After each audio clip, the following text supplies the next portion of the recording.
Good morning student. आज हम political science का अगला लेसन करने वाले हैं जिसका नाम है भारत की विदेश नीति। और विदेश नीति का चैप्टर पॉलिटिकल साइंस में बहुत ही इम्पोर्टेंट माना जाता है। वर्तमान में जो समस्याएं चल रही हैं और भारत और दूसरे देशों के साथ जो उसके संबंध हैं उन्हें विश्लेषित करने के लिए इस चैप्टर का पढ़ना जरूरी है। तो सबसे पहले हम बात करते हैं कि विदेश नीति होती क्या है। ठीक है, तो बात करते हैं इसकी डेफिनेशन की। एक राष्ट्र के साथ दूसरे राष्ट्र के द्वारा संबंध बनाने, अंतर्राष्ट्रीय मंच पर अपनी एकता स्थापित करने, युद्ध व शांति के प्रश्नों पर अपनी भूमिका निभाने के लिए जो कार्यक्रम और नीतियां सरकार के द्वारा बनाई जाती हैं उसे ही विदेश नीति कहा जाता है। ठीक है, अगर हम इस डेफिनेशन का अर्थ समझें तो इसका मतलब वैश्वीकरण के साथ जुड़ा हुआ है। जिस तरीके से हमने वैश्वीकरण वाला टॉपिक किया था कि दो या दो से अधिक देशों के बीच संबंध स्थापित करने की जो प्रक्रिया है वो वैश्वीकरण कहलाती है। तो उसी वैश्वीकरण की नीति का परिणाम होता है विदेश नीति। यहाँ पर भी हम क्या कर रहे हैं कि अंतर्राष्ट्रीय मंच पर अपना स्थान बनाने की कोशिश कर रहे हैं। क्यों? क्योंकि युद्ध और शांति के प्रश्नों पर हम अपनी भूमिका को निभा सकें। मान लीजिए कि किसी समय पर चाइना और भारत के बीच युद्ध की स्थितियां बनती हैं, तब हम क्या कर सकते हैं, एक नई विदेश नीति बनाकर उस प्रक्रिया को या तो टालने की कोशिश कर सकते हैं या अन्य देशों का समर्थन प्राप्त करने की कोशिश कर सकते हैं। अब अगर बात की जाए संवैधानिक उल्लेख की, तो भारत में विदेश नीति का प्रारंभिक उल्लेख भारतीय संविधान के अनुच्छेद 51 में देखने को मिलता है।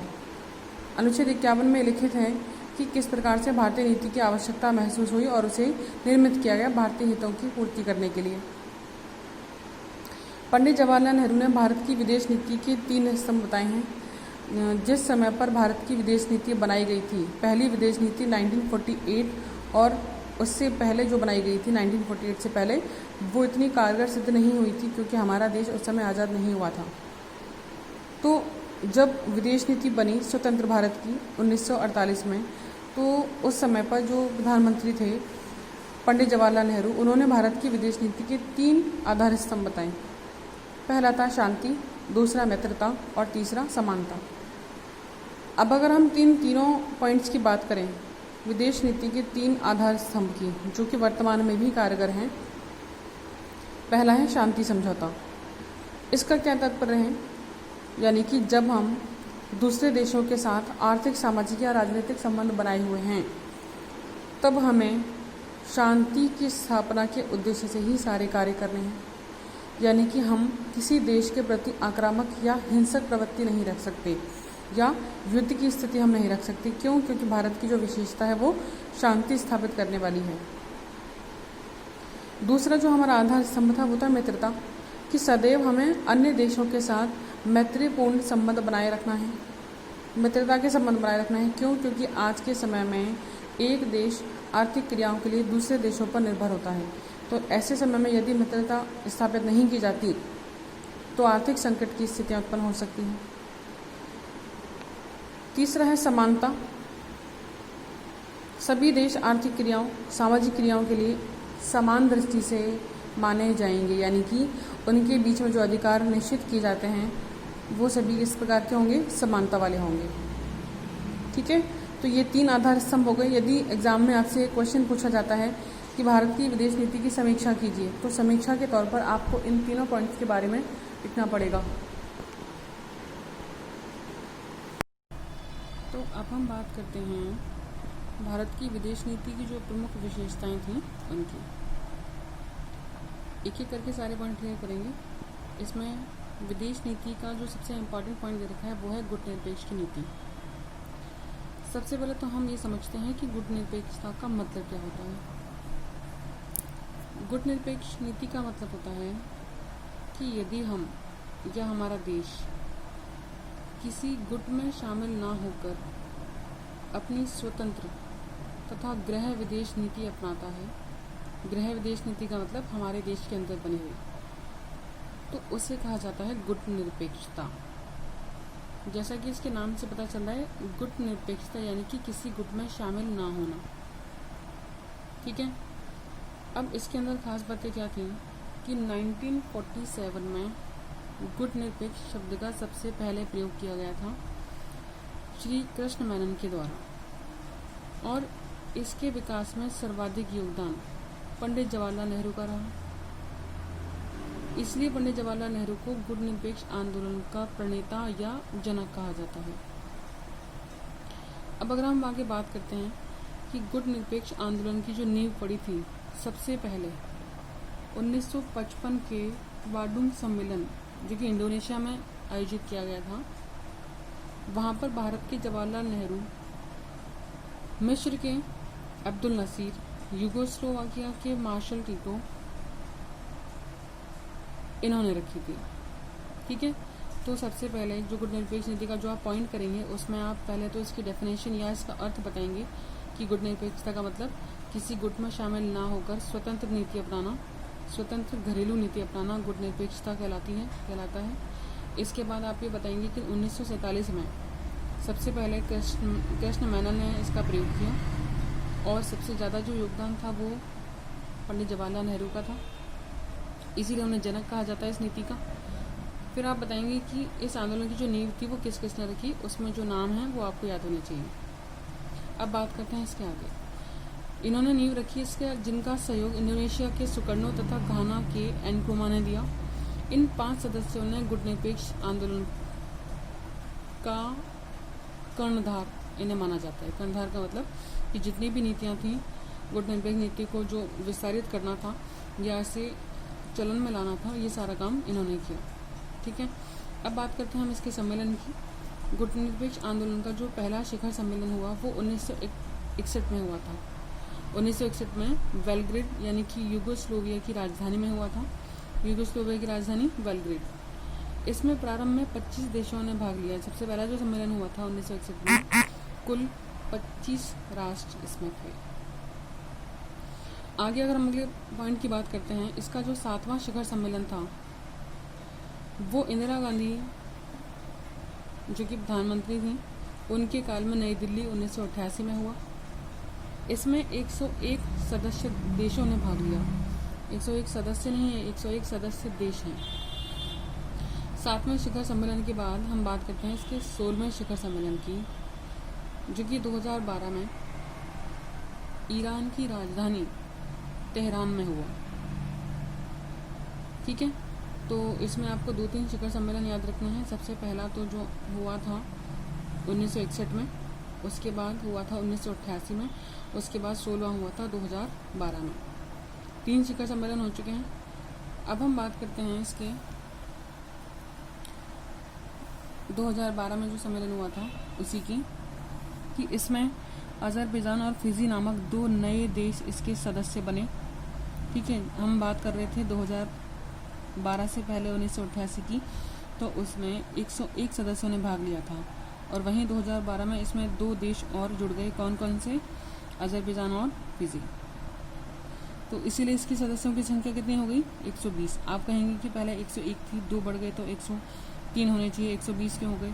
तो 1988 से 2012 की जो समयावधि बहुत लंबी है, बहुत सारे देश जुड़ते गए, लेकिन 2012 की हम केवल बात कर रहे थे, उसमें केवल 2 सदस्य देश जुड़े थे, इसीलिए 120 हुए। 3 शिखर सम्मेलन के बाद हम बात करते हैं 17वें शिखर सम्मेलन की, जो 13 सितंबर 2016 से वेनेजुएला में हुआ था। ठीक है, 2016 में वेनेजुएला के मार्गरिता द्वीप में संपन्न हुआ था। और गुटनिरपेक्ष आंदोलन का वर्तमान 18वां शिखर सम्मेलन 2019 में अजरबैजान नामक देश में संपन्न हुआ। ठीक है, अब इसमें जो अर्थ दिया हुआ है ये मैं आपको पहले बता चुकी कि किसी गुट में शामिल ना होकर अपनी स्वतंत्र नीति अपनाना या स्वतंत्र घरेलू नीति अपनाना ही गुटनिरपेक्ष कराती है। ठीक है, तो हमारा कम से कम ये 4 नंबर के हिसाब से हम पॉइंट वाइज आंसर करते हैं। सबसे पहले आपको भारत की विदेश नीति की विशेषताएं पूछी जा रही हैं, तो पहले उसके बारे में आपको विदेश नीति का परिचय देना पड़ेगा। उसके बाद जो हम पॉइंट कर रहे हैं, पहला गुटनिरपेक्ष की नीति, उसमें गुटनिरपेक्षता का मतलब बताना पड़ेगा। और उसके बाद कुल मिलाकर के 6 या 7 पॉइंट हमने इसमें किए हैं, वो आपको बताने पड़ेंगे कि इसके जनक किसे कहा जाता है, कौन कौन इसके समर्थक थे। और इसमें जो हमने 4 शिखर सम्मेलन किए हैं 1961, 1988, 2012, 2016 और 2019, ये 5 शिखर सम्मेलन के बारे में हमने इसमें बताना है। ठीक है, इसके बाद हम बात करते हैं विदेश नीति के दूसरे बहुत इम्पॉर्टेंट पॉइंट की, जिसका नाम है पंचशील का सिद्धांत।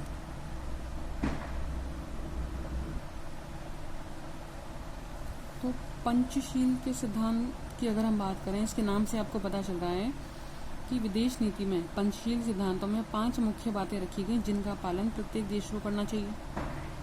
सबसे पहले बात करते हैं इसके परिचय की।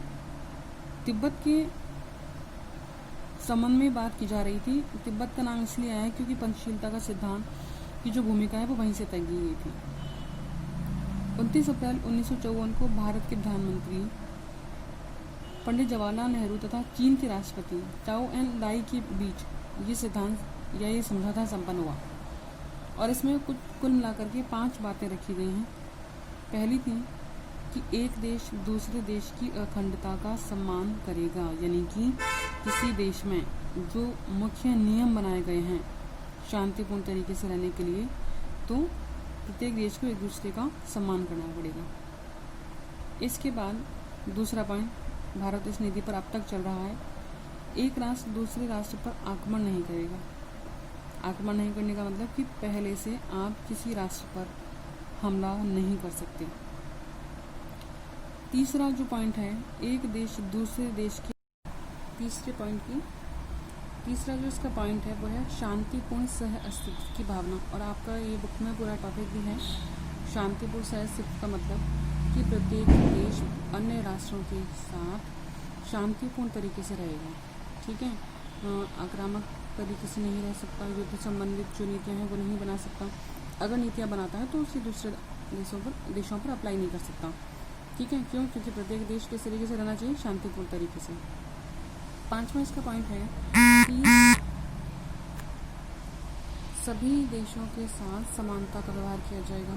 समानता किस संदर्भ में? क्योंकि किन्हीं देशों के पास जो आय होती है राष्ट्र की बहुत ज़्यादा होती है, कुछ राष्ट्र अल्प विकसित होते हैं, कुछ पिछड़े हुए होते हैं, लेकिन फिर भी इसके जो सदस्य देश हैं, सदस्य जो देशों की संख्या है, उन सभी के साथ समान रूप से नीतियाँ बनाई जाएंगी, समान रूप से व्यवहार किया जाएगा, जो कि अन्य देशों के लिए भी लाभकारी सिद्ध होगा।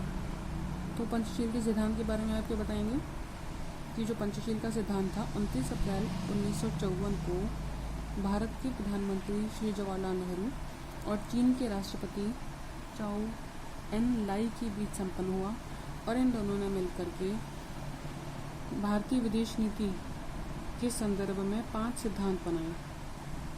वापस से रिपीट कर रहे हूँ। देशों की अखंडता का ध्यान रखा जाएगा, एक दूसरे राष्ट्रों पर आक्रमण नहीं करने की नीति बनाई जाएगी, एक देश दूसरे देशों के आंतरिक मामलों में हस्तक्षेप नहीं करेगा, शांतिपूर्ण सहस्तित्व की भावना पर ध्यान दिया जाएगा और सभी देशों के साथ समानता का व्यवहार किया जाएगा। अब हम बात करते हैं भारतीय विदेश नीति के तीसरे पॉइंट की, मैत्रीपूर्ण संबंध नीति। भारत आज भी इस नीति पर चल रहा है कि उसके अन्य देशों के साथ जो राजनीतिक, आर्थिक, सामाजिक संबंध हैं, कौन कौन से? मुख्य रूप से राजनीतिक, फिर आर्थिक और उसके बाद सामाजिक संबंध हैं, वो मैत्रीपूर्ण होने चाहिए, ना कि दुश्मनी वाले। तो तीसरे पॉइंट के अंदर हमने कुछ समझौते करने हैं। पहला पॉइंट है ताशकंद समझौता। ताशकंद समझौता क्या था? देखिए, 10 जनवरी 1966 को भारत के प्रधानमंत्री श्री लाल बहादुर शास्त्री और पाकिस्तान के राष्ट्रपति अयूब खान के बीच हुआ। ठीक है, और इसका उद्देश्य क्या था? भारत और पाकिस्तान के मध्य हुए युद्ध की समाप्ति करना। तो ये ताशकंद समझौता आप ध्यान रखिएगा, 10 जनवरी 1966 को हुआ था। किस किस के बीच? भारत के उस समय पर जो प्रधानमंत्री थे लाल बहादुर शास्त्री जी और पाकिस्तान के जो राष्ट्रपति थे अयूब खान, उनके बीच। और ताशकंद समझौते का मुख्य उद्देश्य क्या था कि भारत और पाकिस्तान के बीच जो युद्ध हुआ था उस समय पर, उसकी समाप्ति करना। ठीक है, अब हम बात करते हैं दूसरे शिमला समझौते की। ये समझौता हुआ था 3 जुलाई 1972 को। ठीक है, पहला वाला कब हुआ था? 10 जनवरी 1966 को। और शिमला समझौता कब हुआ था? 3 जुलाई 1972 को। और ये समझौता किस किस के बीच हुआ था? भारत की प्रधानमंत्री उस समय की श्रीमती इंदिरा गांधी और पाकिस्तान की प्रधानमंत्री श्रीमती जुल्फ़िकार अली भुट्टो के बीच। ठीक है, तो आप ये ध्यान रखिएगा कि 1972 में जो समझौता हुआ था उस समय पर हमारे देश में जो प्रधानमंत्री थी वो थी श्रीमती इंदिरा गांधी और पाकिस्तान के जो प्रधानमंत्री थे जुल्फ़ी अली भुट्टो के बीच हुआ था। ये समझौता का उद्देश्य क्या था? इस समझौते का उद्देश्य था कि विभिन्न देशों के बीच शांतिपूर्ण संबंध स्थापित किए जाएं, क्योंकि हम बात कर रहे हैं मैत्रीपूर्ण संबंध। अब इसके बाद हम बात करते हैं अपने 4th पॉइंट की, जिसका नाम है रंगभेद की नीति। और ध्यान रखिएगा, हम ये पढ़ रहे हैं भारत की विदेश नीति के प्रमुख घटक। ठीक है, पहला हमने गुटनिरपेक्ष नीति किया, उसके बाद हमने पंचशील के सिद्धांत किए, हमने कई समझौते किए, मैत्रीपूर्ण संबंध नीति की, और जो 4th पॉइंट है इसका वो होगा रंगभेद की नीति। अब आपको पता होगा कि रंगभेद का क्या मतलब होता है कि किसी व्यक्ति या समाज में जो लोग रहते हैं उनमें नस्ल के आधार पर भेदभाव करना रंगभेद कहलाता है, और इसे ही दूर करने के लिए रंगभेद की नीति बनाई गई।